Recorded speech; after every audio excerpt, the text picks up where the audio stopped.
اگر اپنی نسلوں کو ہم اپنے ایمان اور عقائد پہ باقی رکھنا چاہتے ہیں اور رکھنا چاہیے تو میرے بھائیوں ایک ہی ذریعہ ہے اس وقت، اور وہ ہے مکاتب اسلامیہ۔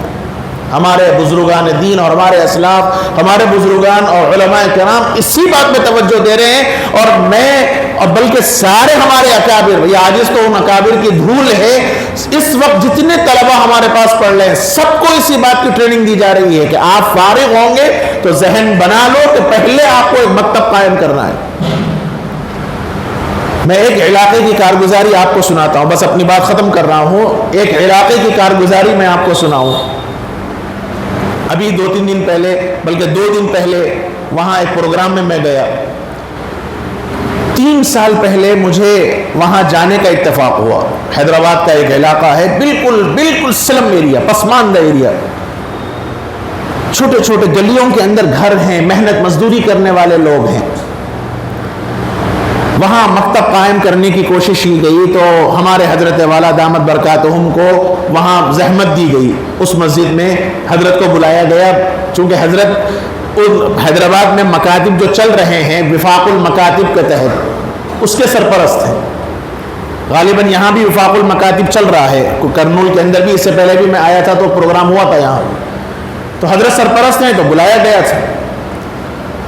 تو آپ یقین مانیے کہ صرف 15 لوگ جڑے مسجد میں، 15 لوگ۔ حضرت کو زحمت دی گئی، حضرت آئے اور پورے 55 منٹ حضرت نے بڑی بشاشت سے تقریر کی۔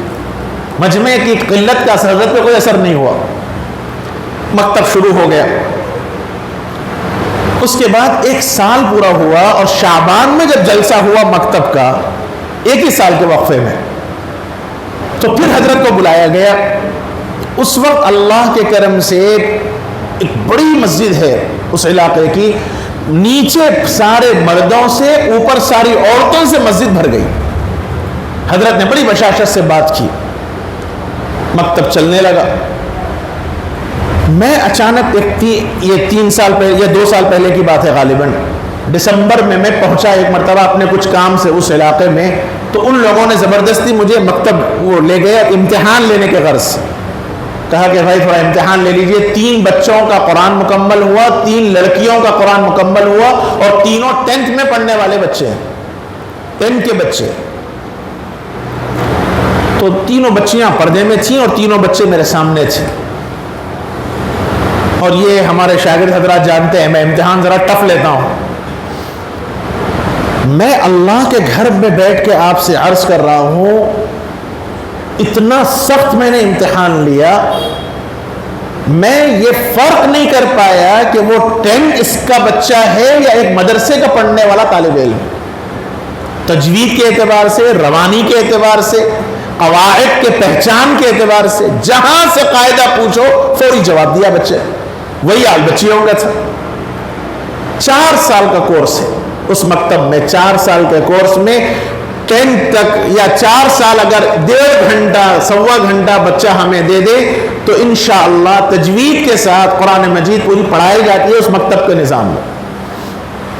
ایسے ہی سارے مکاتب کے قیام کی ضرورت ہے، جگہ جگہ ہم میں کے ہر ساتھی کی یہ فکر ہونی چاہیے کہ صاحب میں کیا کر سکتا ہوں مکتب کے واسطے، میں کیا کر سکتا ہوں اپنے نسلوں کے واسطے، اس کی ضرورت ہے۔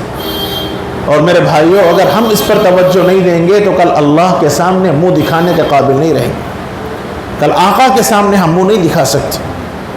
جس نبی نے اپنی نسلوں کو، اپنے آل کو تڑپایا، خود بھوک سے بلکتے رہے، خود کئی دنوں کے فاقے کیے، کس لیے؟ حضرت عبداللہ بن عمر رضی اللہ عنہما حضور کے ساتھ ایک باغ میں گزرے۔ حضرت ابن عمر خود فرماتے ہیں کہ باغ کی کھجوریں نیچے گری ہوئی تھیں، اور کھجوروں کی خاصیت یہ ہے، عربوں کا مزاج، نیچے گری ہوئی کھجوریں وہ ناقابل استعمال ہوتی ہیں، حتیٰ کہ جانوروں کو بھی نہیں ڈالتے وہ لوگ، نیچے گری ہوئی کھجوریں۔ تو حضرت ابن عمر رضی اللہ عنہما فرماتے ہیں کہ فجر کی نماز کے بعد حضور کے ساتھ میں گیا تو ایک باغ میں حضور گئے، اور نیچے پڑی ہوئی کھجوریں جس پر مٹی لگ گئی تھی، حضور اس کو اٹھا کر صاف کر کے کھا رہے تھے۔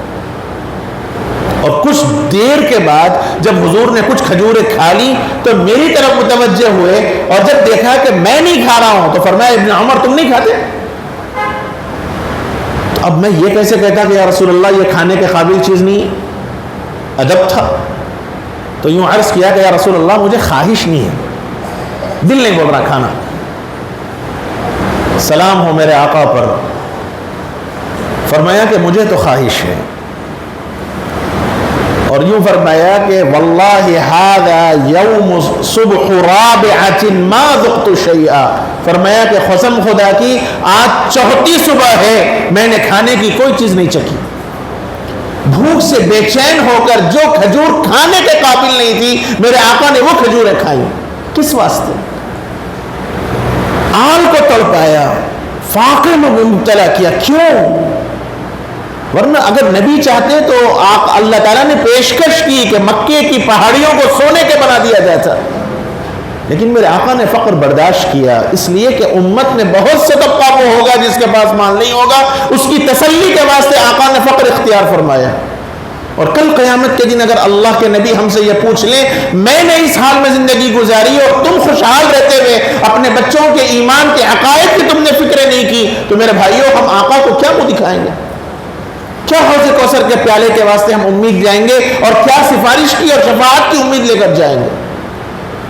اس لیے ہر ایک ساتھی طے کر لے، یہاں سے اس عقیدے اس عزم کے ساتھ اٹھے کہ مکاتب کا جال پھیلانے کے واسطے میں کیا کر سکتا ہوں، تیار ہوں. علماء سے ربط کیجئے، علماء سے پوچھئے کہ حضرت مجھ سے یہ ہو سکتا ہے، میں یہ کر سکتا ہوں، اور مکتب کو قائم کرنے کے لیے میں فکریں کر سکتا ہوں. یہ علماء موجود ہیں، یہ حفاظ موجود ہیں انشاءاللہ دین کی خدمت کے واسطے. آپ بس اتنا کیجئے کہ ان علماء کا ساتھ دیجئے، ان حفاظ کا ساتھ دیجئے. گھر گھر جائیے، گشت کیجئے، معلومات کیجئے، بچوں کو فکروں کے ساتھ مسجدوں میں لا کر ان علماء کے حوالے کیجئے. انشاءاللہ ان بچوں کے عقائد اور ایمان کی حفاظت کی اور ان کو تیار کرنے کی ذمہ داری یہ علماء انشاءاللہ لیں گے. معاشرہ دونوں کے ساتھ لے کر چلے گا. ایک ہی آدمی محنت کرتا رہے اور دوسرے صاحب کر لے نہ کر لینے دو، اس سے کبھی بھی عقائد کی اور معاشرے کی درستگی نہیں ہو سکتی.